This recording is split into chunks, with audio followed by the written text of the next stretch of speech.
La lectura del testamento fue por videollamada. Mi hermana Mónica en su despacho acristalado, con vistas a todo Madrid, yo en mi minúsculo estudio, y entre nosotras el rostro impasible del abogado, anunciando nuestro destino, para Mónica el ático en el Paseo de la Castellana valorado en 5 millones de euros. Una pausa. Luego, para Elena, la cabaña del farero en Punta Tormenta, Galicia. La sonrisita de mi hermana lo decía todo. Ella se llevaba el premio. Yo, la carga. Una casucha en ruinas, legalmente definida con un valor negativo. No era una herencia, era una ejecución pública de mi dignidad. Déjame un comentario y dime desde dónde me escuchas y qué hora es para ti ahora mismo. ¿Alguna vez tu familia te ha hecho un regalo que en realidad era una bofetada? Me encantaría conocer tu historia. Cerré el portátil, pero el silencio de la habitación gritaba más que cualquier voz. Intenté buscarle el lado bueno. Le dije a mi marido, Javier, que quizás era una oportunidad, que quizás el terreno tenía valor, que quizás podría arreglarla. Buscaba un salvavidas, pero Javier solo me miró como si yo fuera una mala inversión de la que no podía deshacerse. Estaba de pie, bajo la luz cruda de los focos de la cocina. Siempre odié esas luces, 4000 Kelvin, demasiado azules, demasiado clínicas. Hacían que su piel pareciera de cera y que el carísimo traje italiano que llevaba brillara como una mancha de aceite sobre el asfalto. Para cualquiera, Javier era un agente inmobiliario de lujo, guapo y exitoso. Para mí, en ese momento solo era una composición de ángulos afilados y texturas frías. Se rió. No fue un sonido alegre, fue un sonido seco, crujiente, como una rama que se parte bajo un peso. Me dijo que deliraba. Me dijo que una propiedad en ruinas sobre un acantilado no es un activo, Elena, es un pasivo. Es una demanda judicial con patas. Es un valor negativo. Usaba esa palabra como un arma. Valor. Para él, todo se reducía a extraer valor. Las casas, los coches, las personas. Y yo en ese momento le estaba dando una rentabilidad nula. No se detuvo en la casa. Pasó a mi carrera, mis novelas gráficas, las historias en las que volcaba mi alma. Los llamó garabatos. Dijo que tenía 32 años y seguía jugando a las casitas mientras él construía un imperio. Dijo que estaba arrastrando su marca por el fango. El mensaje era claro. Yo no era su socia, era un ancla. Entonces llegó el ultimátum. No gritó. Estaba tranquilo, eficiente, aterradoramente profesional. Me dijo que me deshiciera de ella, que la vendiera como chatarra, que pagara a alguien para que le prendiera fuego, le daba igual, solo que hiciera desaparecer el problema, y que hasta que no lo hiciera, hasta que dejara de ser una carga y empezara a aportar valor a la mesa, no era bienvenida en la casa impecable, lista para revista, que compartíamos. Caminó hasta el armario y sacó mi maleta. Empezó a tirar mis cosas dentro, mi ropa, mis productos de aseo, mis cuadernos de bocetos. Manipuló mis materiales de dibujo con el mismo desdén con el que uno manejaría residuos tóxicos. Yo me quedé en el pasillo viéndole borrarme de mi propia vida. Sé lo que estás pensando. ¿Por qué no grité? ¿Por qué no cogí el jarrón de la entrada y lo estampé contra el suelo? ¿Por qué no luché por mi espacio? Es fácil juzgar cuando no eres tú quien lleva la cadena invisible. Es un concepto que los psicólogos llaman indefensión aprendida, pero yo lo llamo la congelación lenta. No ocurre de la noche a la mañana. Ocurre a lo largo de miles de pequeños momentos. Son las cenas en las que él habla por encima de ti. Es la forma en que corrige tu gramática delante de los amigos. Es la forma en que tu familia siente cuando hace una broma a tu costa. Con el tiempo, aprendes que luchar solo hace que la soga te queme la piel. Aprendes que el silencio es tu única armadura. Dejas de creer que la puerta está abierta. Dejas de creer que tienes piernas para cruzarla. No luché porque me habían entrenado, día a día, año tras año, para creer que no tenía ningún poder. Yo era una superviviente, y los supervivientes conservan la energía. Me quedé allí, paralizada no por el shock, sino por la aterradora familiaridad de ser tratada como un objeto que ya no servía para nada. Javier cerró la cremallera de la maleta. La dejó fuera, junto a la puerta principal. Me dijo que arreglara este desastre. Me dijo que madurara. Luego cerró la puerta, y el sonido del cerrojo al correr fue lo más fuerte que había oído en mi vida. Estaba sola. Solo yo, una maleta llena de historias sin terminar y la llave de una casa que el mundo ya había decidido que era basura. El viaje hacia el oeste fue un descenso a una acuarela abandonada bajo la lluvia. Los verdes vibrantes de la meseta se desvanecieron en el gris pizarra de la costa. Para cuando llegué a Punta Tormenta, el cielo era de un morado cardenal y el océano se lanzaba contra los acantilados con una violencia que me dolía en el pecho. La cabaña se asentaba sobre un diente de roca afilado, pareciendo menos una casa y más un naufragio que no había terminado de hundirse. La madera era de un negro plateado por décadas de salitre. Las ventanas eran cataratas nubladas que miraban ciegamente al horizonte. Era fea, era peligrosa, y era lo único en el mundo que era mío. Aparqué el coche, con cuidado de no acercarme demasiado al borde donde la tierra parecía blanda. Un hombre estaba de pie junto al lindero de la propiedad, observándome. Parecía tallado en la misma madera arrastrada por la marea que la casa. Alto, curtido, con una chaqueta que había visto más tormentas que yo cumpleaños. Era Mateo. No saludó con la mano. No sonrió. Simplemente se acercó, sus botas crujiendo sobre la grava. Me dijo que el terreno era inestable, que las mareas eran más altas este año devorando la roca caliza. Miró mis zapatos de ciudad y mi maleta y me dijo que no duraría ni una semana. No estaba siendo cruel. Estaba constatando un hecho, como quien comenta el tiempo. Le dije que no tenía otro lugar a donde ir. Él solo asintió, dijo que vivía al final del camino por si se me caía el techo encima, y se marchó. Abrí la puerta principal. El aire del interior era pesado, olía a moho, a lana mojada y a abandono. Era asqueroso. Pero mientras dejaba mi maleta en el suelo deformado, sentí una extraña oleada de energía. Javier no estaba aquí para decirme que lo estaba haciendo mal. Mónica no estaba aquí para decirme que no era suficiente. Empecé a limpiar. No era solo una tarea doméstica, era un exorcismo. Fregué los suelos hasta que mis nudillos sangraron. Arranqué cortinas que se desintegraban en mis manos. Ataqué el papel pintado que se caía a tiras en el pasillo con una rasqueta, acuchillándolo como si estuviera luchando contra cada insulto que me había tragado durante 32 años. Mientras las capas de papel se desprendían, revelando el yeso manchado de humedad, me encontré pensando en mi padre, Ricardo, el gran magnate inmobiliario. Pensé en la forma en que nos miraba Mónica y a mí. Durante años pensé que yo era simplemente la decepción, que Mónica era el éxito natural, pero mientras rascaba la podredumbre de ese pasillo, por fin vi con claridad la arquitectura de nuestra familia. No fue un accidente, fue un diseño. Los psicólogos hablan de la trampa de normalizar la crueldad en las familias narcisistas. Es un sistema basado en la triangulación. Creas un niño de oro para que sostenga la perfección proyectada de la familia, y creas un chivo expiatorio para que cargue con la vergüenza proyectada de la familia. Mi padre no solo favorecía a Mónica, nos enfrentaba activamente para mantener el control. Necesitaba que yo fuera el fracaso para que Mónica pudiera ser la estrella. Necesitaba que Mónica fuera cruel conmigo para él sentirse poderoso. La podredumbre no estaba solo en esta casa, estaba en los cimientos de toda mi historia. Fui a la despensa de la cocina. Era un armario estrecho y oscuro, lleno de latas oxidadas y telarañas. Empecé a vaciar las estanterías, con la mente todavía acelerada por la adrenalina de la rabia. Pero entonces me detuve. Mis ojos siempre han sido mi problema, o eso decía Javier. Me fijo en las cosas. Me doy cuenta de cuando una sombra no cae como debería. Me doy cuenta de cuando la perspectiva de una habitación no encaja. Por eso era novelista gráfica. Entiendo el espacio.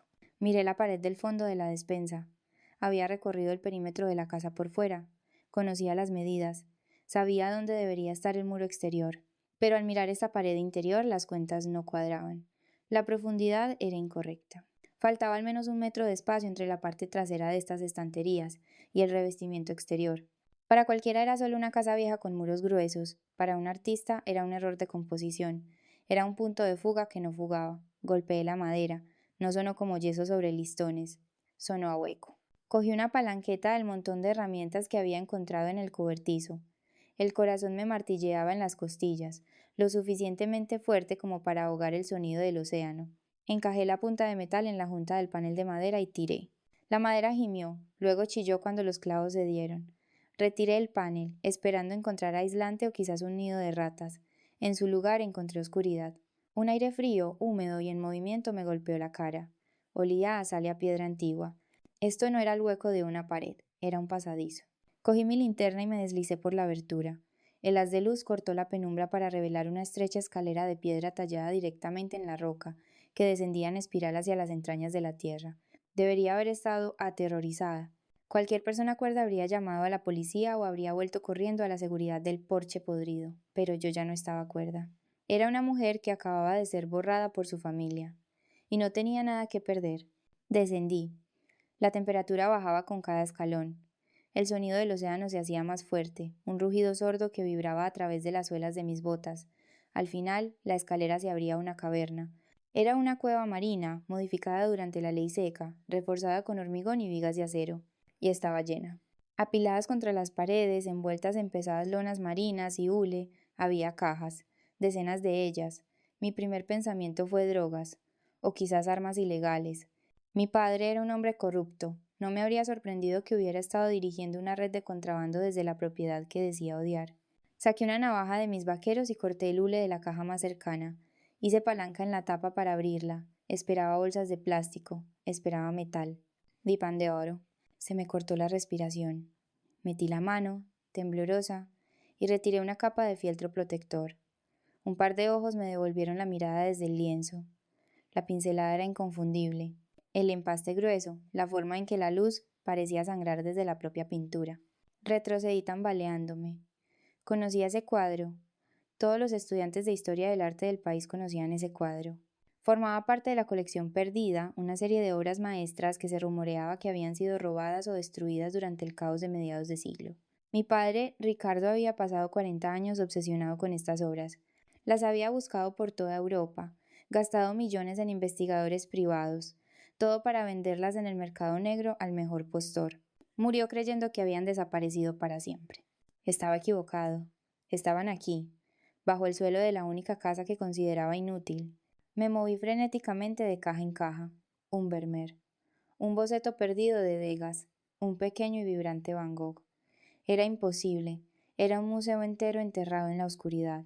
Metido en el marco del Vermeer había un sobre grueso sellado con lacre. Rompí el sello. Se desplegó una carta escrita con la letra irregular y enérgica de mi abuelo. Para el residente de Punta Tormenta, si estás leyendo esto es que Ricardo ha muerto y los buitres ya han limpiado el cadáver. No te dejé esta cabaña para burlarme de ti, niña. Te la dejé porque sabía que te repudiarían. Sabía que te enviarían aquí para que murieras en el olvido.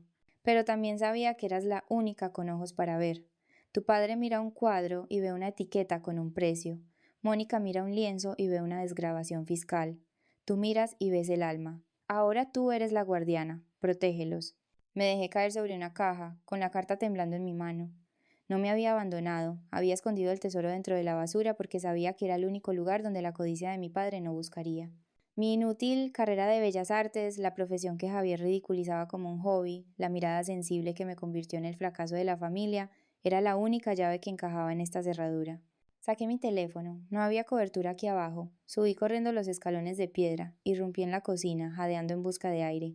Marqué el número de Leo, un viejo amigo de la Facultad de Arte que ahora trabajaba en autentificación de alto nivel en Barcelona.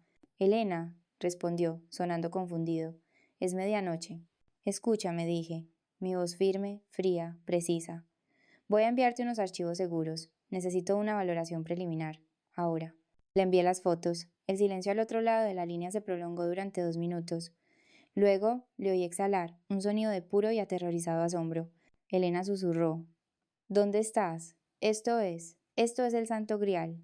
Si son auténticos, y viendo el craquelado, creo que lo son, está sentada sobre 100 millones de euros, siendo conservadores.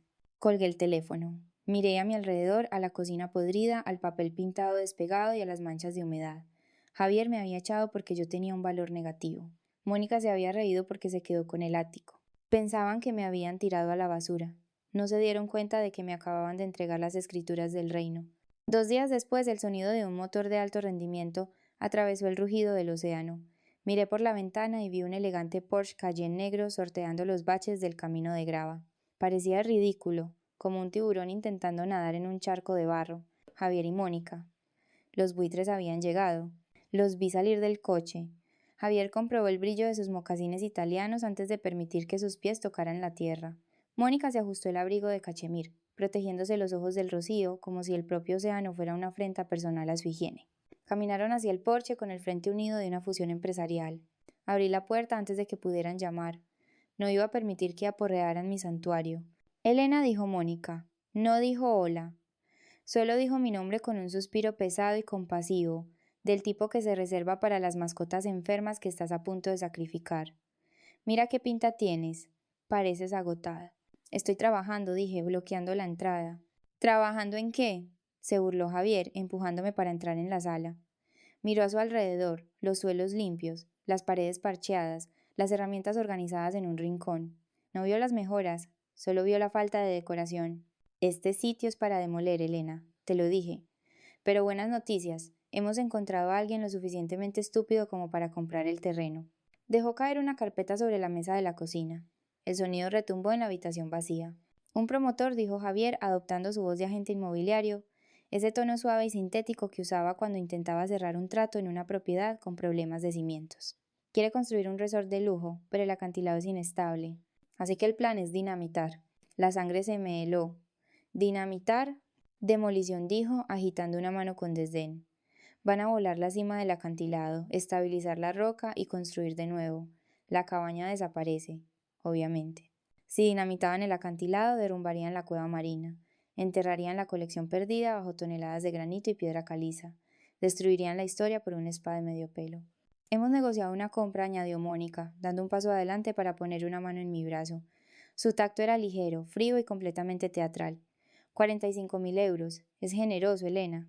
Teniendo en cuenta los costes de demolición que tienen que asumir, básicamente nos están haciendo un favor. 45.000 euros. Me estaban ofreciendo el precio de un coche de gama media por un legado que valía más que sus vidas enteras juntas. ¿No vendo, die? El rostro de Javier se tensó. La máscara del marido servicial se deslizó, revelando la mueca de desprecio que había debajo. No seas idiota. No tienes dinero. No tienes trabajo. Estás viviendo en una caja podrida en el fin del mundo. Esto no es una negociación. Es una misión de rescate. Estamos preocupados por ti, intervino Mónica, su voz bajando a un susurro teatral. La muerte de papá, el testamento, ha sido mucho. Creemos que estás sufriendo una crisis nerviosa, Elena. Huir a este lugar no es racional.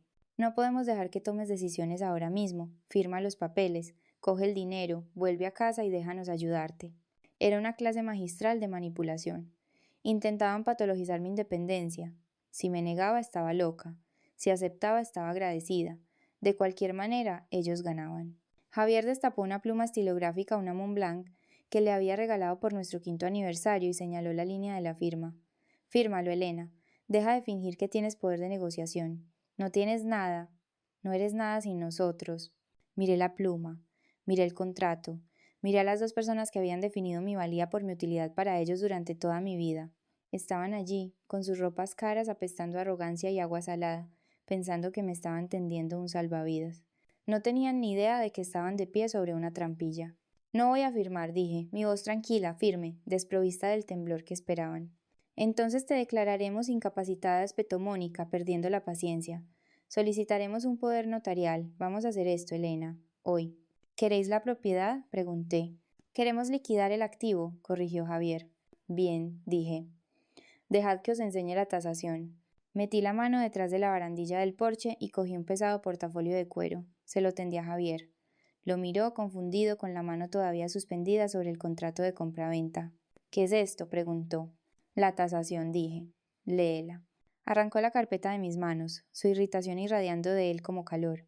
Mónica se inclinó sobre su hombro, impaciente por terminar para poder volver a su ático y a su vida perfecta. Javier abrió la tapa. Observé sus caras. Fue el momento más satisfactorio de toda mi vida. Vi cómo la mueca de desprecio se borraba de la cara de Javier, reemplazada por una mirada vacía, boquiabierta. Vi cómo los ojos de Mónica se abrían de par en par, saltando de un lado a otro de las páginas, leyendo las palabras pero negándose a procesar su significado. Esto no es posible, tartamudeó Javier. Son piezas de museo. Lo son, dije, apoyándome en el marco de la puerta, cruzando los brazos. Específicamente son la colección perdida que mi padre pasó 40 años intentando encontrar. Un Vermeer, un Degas, un Van Gogh, todos auténticos, todos verificados a las 4 de la madrugada de hoy. Javier levantó la vista hacia mí. El color había desaparecido de su rostro, dejándolo con un aspecto gris y envejecido. La tasación dice, 100 millones de euros. Siendo conservadores, corregí. Podría ser más en una subasta. El silencio en el porche era absoluto. El océano rugía debajo de nosotros, pero aquí arriba el aire estaba cargado de codicia y pánico. Miraron la casa en ruinas. Miraron la entrada de la cueva marina que yo había descubierto. Y luego me miraron a mí. Por fin se dieron cuenta de que la basura que me habían endosado era una mina de diamantes. Mónica se recuperó primero. Su conmoción se convirtió instantáneamente en agresión depredadora. Se enderezó el abrigo, con la mirada dura. Bueno, dijo con la voz tensa, esto cambia las cosas. Obviamente, estos artículos forman parte del patrimonio de papá. No figuraban en el testamento porque él no sabía que estaban aquí. Eso significa que van a la herencia yacente. Como albacea, Tendré que tomar custodia de ellos inmediatamente. Te equivocas, dije. ¿Perdona? Mónica se acercó, invadiendo mi espacio. No conoces la ley, Elena. Esto es propiedad familiar, pertenece al patrimonio. De hecho, dije, sacando una fotocopia de mi bolsillo trasero, pertenece al residente. Le entregué el papel. Era el anexo encontrado en el sobre sellado con lacre, escrito de puño y letra de nuestro abuelo. Lee la cláusula, Mónica. El contenido de la estructura subterránea en Punta Tormenta se lega única e irrevocablemente al residente legal de la cabaña en el momento de su descubrimiento. Dejé que eso calara. No solo me echasteis de mi casa, dije, mi voz elevándose lo justo para cortar el viento. Me desahuciasteis, me obligasteis a venir aquí, me convertisteis en la residente legal. Al intentar destruirme, me entregasteis la fortuna. Javier dio un paso adelante, con las manos levantadas en un gesto apaciguador, el pánico sudando por sus poros. Cambió de táctica al instante. El matón desapareció. El marido encantador reapareció. Elena, cariño, dijo, su voz temblando de desesperado afecto. Vamos a calmarnos todos. Somos un equipo, ¿recuerdas? Estamos casados. Lo mío es tuyo, lo tuyo es mío. Podemos arreglar esto. Podemos venderlos, comprar una casa en la sierra, empezar de nuevo. Te quiero. Lo miré. Miré al hombre que había llamado garabatos a la obra de mi vida, al hombre que había tirado mi ropa en una maleta y cerrado la puerta con llave. Tú no me quieres, Javier, dije. Tú quieres el patrimonio. Y ya no tienes nada. No puedes quedarte con esto, siseó Mónica, intentando coger el portafolio. Te voy a enredar en los tribunales durante décadas, te voy a dejar seca. No, no lo harás, retumbó una voz profunda. Mateo salió del lateral de la casa. Llevaba una gran llave inglesa, golpeándola rítmicamente contra la palma de su mano. No parecía un experto en salvamento. Parecía una tormenta que había decidido tomar forma humana. Están en propiedad privada, dijo Mateo. La señora ha dicho que no vende y que no comparte. Javier miró a Mateo, luego a la llave inglesa, luego a mí. Se dio cuenta de que no tenía poder de negociación, ni base legal, ni poder físico. Fuera de mi propiedad, dije. Los dos. Se retiraron. No fue una salida elegante.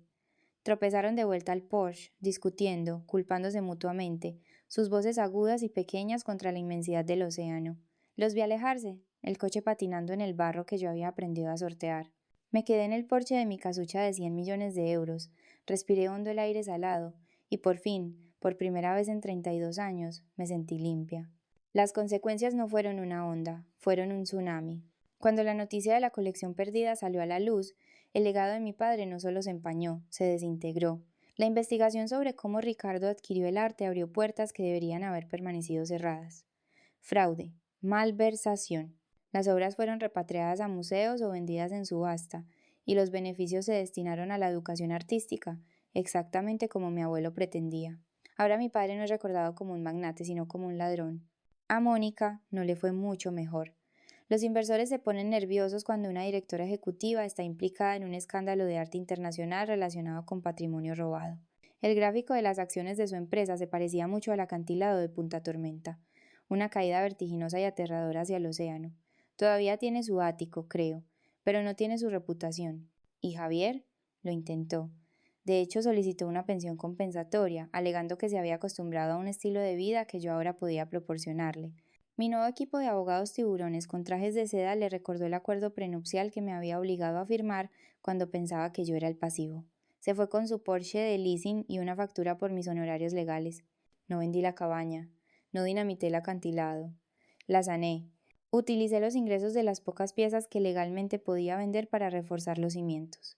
Reemplacé la madera podrida con cedro que huele a lluvia y a resiliencia.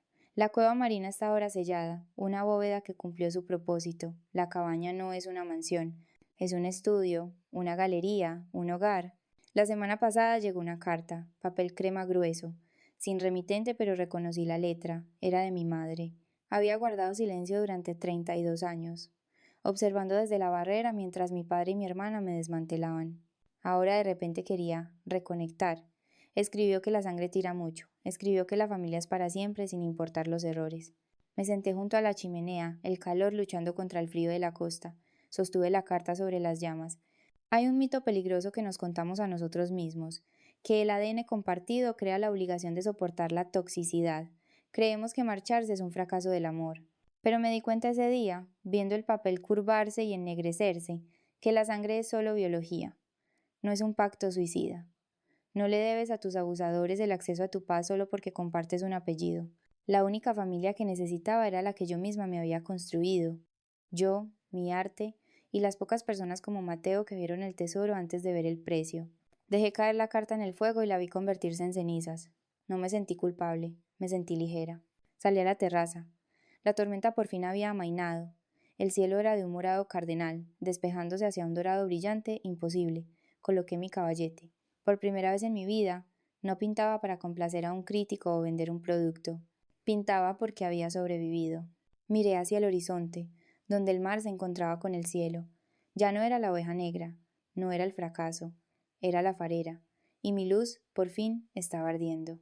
¿Has encontrado alguna vez un tesoro donde otros solo veían basura? Cuéntame tu historia en los comentarios, y no olvides darle a me gusta y seguirme para más historias de justicia.